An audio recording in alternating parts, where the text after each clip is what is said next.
Olá, gente boa! Que a graça e a paz do Senhor esteja sobre a sua vida e sobre a sua família. Vamos dar prosseguimento aos nossos estudos da Palavra de Deus.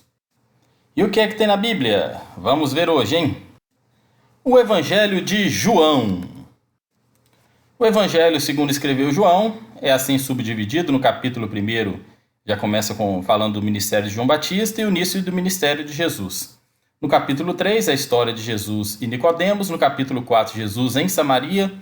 No capítulo 5, narra-lhe milagres e discursos, até o capítulo 11, onde tem a ressurreição de Lázaro. No capítulo 12, começam os sermões. No capítulo 17, a oração de Jesus. No capítulo 18, Jesus é preso e crucificado. No capítulo 20, a ressurreição de Jesus. E no capítulo 21, os últimos dias de Jesus na terra. A verdadeira história do apóstolo João. Vamos conhecer esse escritor, esse evangelista. Conhecendo aí um pouco do autor, o João, o apóstolo, ele era com certeza um dos discípulos mais íntimos de Jesus, tanto que muitas vezes ele é conhecido como o discípulo amado. Ele nunca se refere a si mesmo no livro por nome. Sempre aparece como discípulo, como incógnita. Por exemplo, outro discípulo, como está em João 18,15. João e seu irmão Tiago foram chamados filhos do trovão por Jesus, e a mãe deles era Salomé, que serviu a Jesus na Galiléia e mais tarde testemunhou a sua crucificação. A pessoa aí de João, né, foi o autor do livro, filho do trovão, discípulo a quem Jesus amava, filho de Zebedeu e de Salomé, como já foi dito antes. Ele devia ter em torno de 25 anos quando Jesus o chamou. Foi exilado na ilha de Patmos, sob o governo de Domiciano. Mais tarde voltou para Éfeso e se tornou pastor da igreja.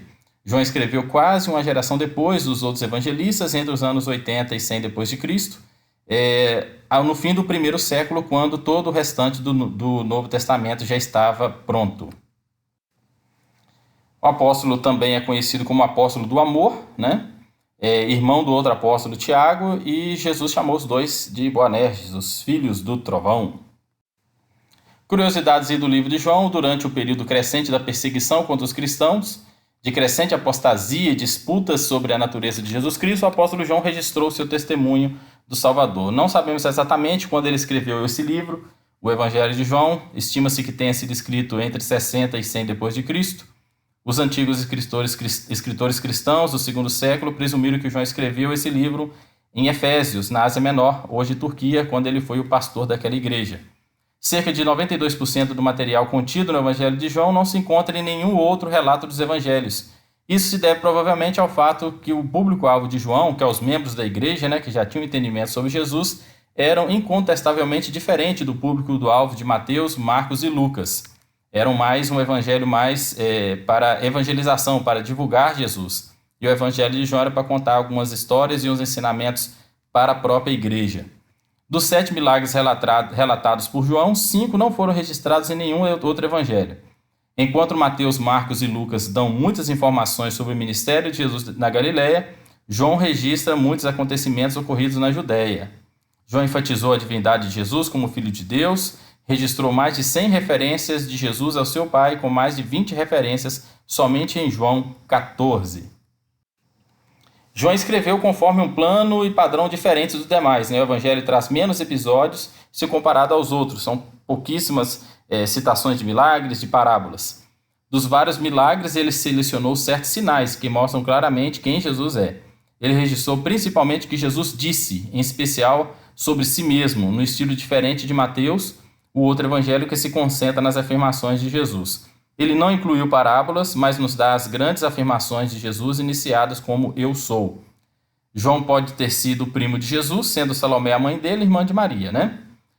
A empresa familiar do ramo de pesca em Cafarnaum deve ter sido uma atividade bem sucedida, porque Zebedeu e os filhos, né, tinham empregados. Se o outro discípulo, né, mencionado, que é o João, talvez foi através dessa atividade comercial que João tinha o contato com o sumo sacerdote. Também é possível que ele fosse o discípulo anônimo de João Batista mencionado em João 1, 35 a 40. As 6 talhas bem grandes são de pedras, aquele do milagre do casamento lá em Caná da Galileia, por causa da sua pureza, como aconselha o Talmud. Elas serviam às purificações rituais do judaísmo, como aponta em João 2, 6. Estando vazias, ficam inúteis, mas vão servir para a nova realidade, que é se transformar a água em vinho.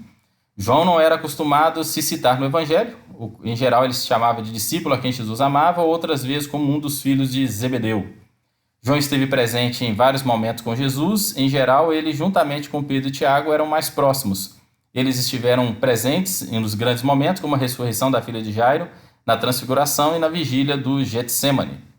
Os milagres de Jesus registrados no livro de João é transformar água em vinho, cura do paralítico de Betesda, multiplicação de pães e peixes, Jesus andando sobre as águas do mar da Galileia, a cura do cego de nascença e a ressurreição de Lázaro. Jesus ensinando e pregando em João. Jesus pregou para Nicodemos sobre o novo nascimento, pregou para a mulher samaritana sobre a adoração em espírito e verdade, pregou para os judeus sobre amar o Pai, para a multidão, que era o pão da vida, e pregou sobre ser a luz do mundo. Jesus se revela no Evangelho de João como o pão da vida, a luz do mundo, a porta, o bom pastor, a ressurreição e a vida, o caminho, a verdade e a vida e a videira. Tá aí, terminamos o estudo breve do Evangelho de João. Você possa ler aí com mais detalhes e se aprofundar nesse livro tão bacana e tão profundo. Pois bem, gente boa, terminamos aqui o Evangelho de João. Que Deus abençoe a sua vida, que você continue estudando a sua Bíblia, lendo esse livro tão maravilhoso e tão abençoado. E lembre-se, se você ainda não leu a Bíblia inteira durante um ano, leia a Bíblia inteira pelo menos uma vez na vida. Jesus Cristo te abençoe, gente boa. Grande abraço.